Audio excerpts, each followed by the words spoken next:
Getting sued is something that you guys have all probably thought about while doing your research for residential assisted living. And if you guys want to start it, and if it's something that is actually hindering you guys, I actually want to touch on it and cover that topic in this video today and hopefully give you guys some reassurance with it. And hopefully it gives you guys some inspiration to move forward, start your guys' residential assisted living home. So if you guys are interested, make sure you guys stick around. What's up, everyone? I hope you guys are all doing well. If you're new here, my name is Serge. Welcome to the channel. To all my reoccurring viewers, guys, thank you from the bottom of my heart for all the love and support that you guys have actually shown this channel.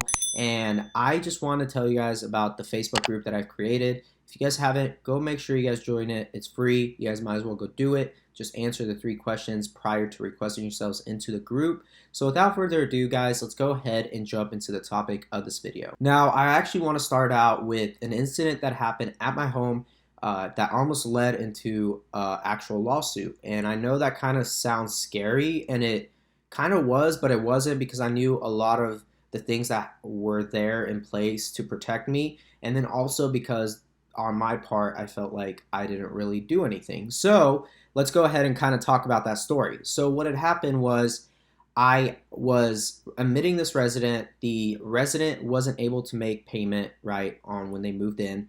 And what had happened was I called the rehab that had discharged her and told her, you know, the family won't be able to pay. I can't keep her without payment. And so they ended up taking her back and readmitting her back into the facility, into the rehab, because in those types of, you know, situations, rehabs actually charge the insurance, and we as residential homes do not get paid from Medicare, right? We only get paid through Medicaid if you are approved on any type of provider's plan.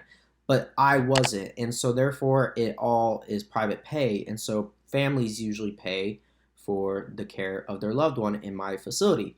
And so when I sent them back, what had happened was this, you know, the grandson felt like I had betrayed him for some reason for sending his grandma back. And I had told him, hey man, this is the situation, this is how it works. I don't know who told you anything differently, but I can't keep her. And so he felt like I did him a disservice by sending her back to the rehab and for them readmitting her. And then on top of that, prior to them wanting to move their loved one into my home and that resident coming, she actually got admitted onto a hospice. And that hospice felt like I did them a disservice by sending her back, because now she didn't qualify with hospice in the rehab. And so that hospice technically lost a client, right?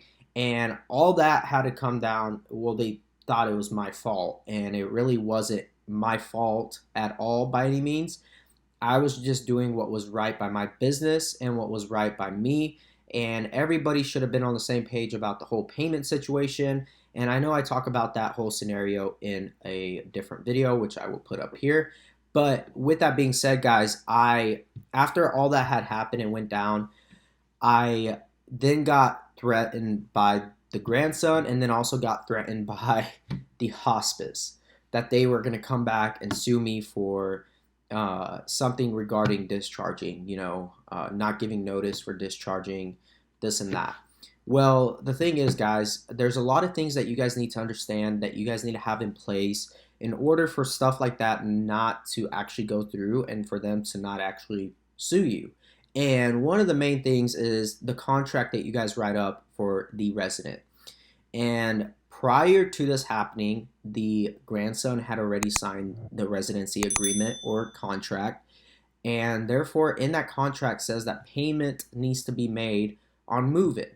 And when he signed that, he pretty much signed saying that he stated that he understands that that's when the payment's made, and if the payment's not made, it'll be either a 14-day discharge or an immediate discharge. And so in that aspect, the grandson couldn't sue me if he wanted to.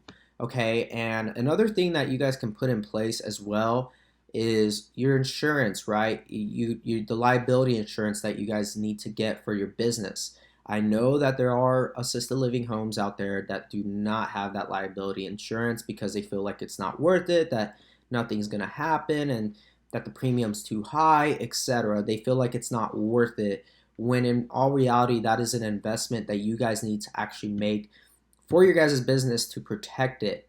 And then on top of that, guys, you want to make sure that you guys create a separate entity for your business. I'm going to state that again. Create yourselves a separate entity to protect you guys, yourselves personally.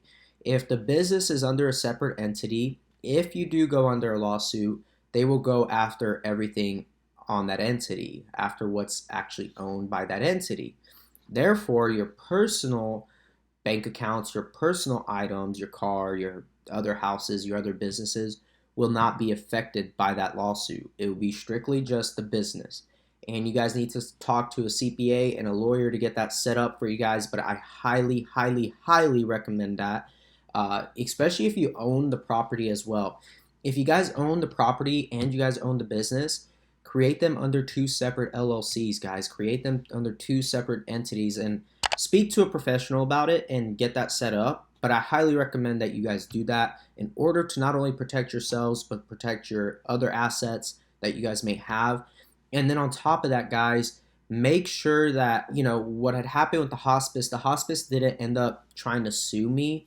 They just said that, oh, you'll be hearing from our lawyers, which in all reality, there was really not much. I didn't have a contract with that hospice. I didn't have anything with that hospice in writing. So there really wasn't anything for them to come back on me for. And I had said, okay, I mean, if that's the case, then go ahead, spend your money on your lawyers and have them come after me. I mean, I'm just a small fish in a big ocean, pretty much.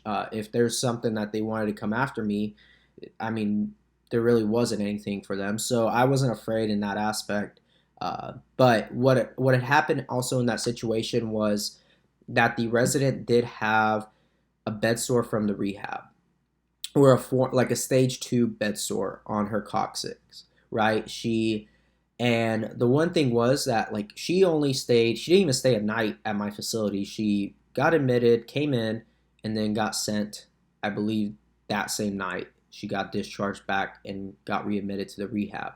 So the grandson tried to threaten me, or no, he was threatening the rehab and suing them for that bed sore, pretty much. And so in all reality, if they really wanted to sue somebody, they would probably be, recommended and suggested by their lawyers to go after the rehab, because they have a lot more money than my business and they have a lot more to gain from suing the rehab for technically discharging a resident with, misinformation to the grandson. Which, in the rehab's defense, they were all great. They were all willing to work with me, and they did say, we did clarify to the grandson, we don't understand where he, didn't connect the dots of having to pay when on move-in. So the rehab was confused as well. They didn't quite understand why the grandson was not willing to, put up the money and pay for the care of his grandmother. And that was just that situation, guys. And that was one situation that I technically gotten threatened to sue. But guys, you have to be really, really dumb and do something really stupid in order to get sued. And I'm talking about, incidents do happen in the home. There are falls, there are situations, that happen in the home. But guys, we are all human. That kind of stuff does happen. We don't anticipate somebody wanting to fall, right? And if they do fall, guys, there's literally protocols of how you go about it, how you make the family aware of the situation. You call the in-house doctor, you call their primary physician, you call the nurses if they're with hospice or home health. Guys, there's protocols for that kind of stuff in order for everybody to be on the same page. And you want to pretty much cross your T's and dot your I's. And that's such a cliche saying. But truly, guys, there are so many ways to avoid getting into a lawsuit, as long as you guys don't do something ridiculous to where you got, let's just run a scenario, right, where a resident may fall and they may end up breaking something, or they may end up hitting their head, and you don't make anybody aware of it. And let's say there's a bleed that's going on in their head, and the next thing you know, they have a stroke, okay, or they have something go on, and the next thing you know, they pass away from that situation, and then later on it's found out about it, or they're sent to the hospital and they're like, well, she has this massive bleed. When did she last fall? And if she fell in your facility and you made no one aware of it, and you didn't actually keep account that that resident may have hit their head, guys, that's going to actually lead into a lawsuit. Different things of that sort will lead into a lawsuit. But let's say we play that same scenario. Resident falls, hits their head. You let the family know, you tell the doctor, you tell the nurses. Everybody's on the same page. Everybody's going to be aware of the situation. It's all in documentation. You chart about it. You write up an unusual occurrence report, so on and so forth. Now, guys, it's a whole different story. Everybody's aware of it. Everybody's going to take precaution. They're going to probably do a CT scan. They're probably going to do other things and order all that stuff to get done and to make sure that the resident is safe and they're okay.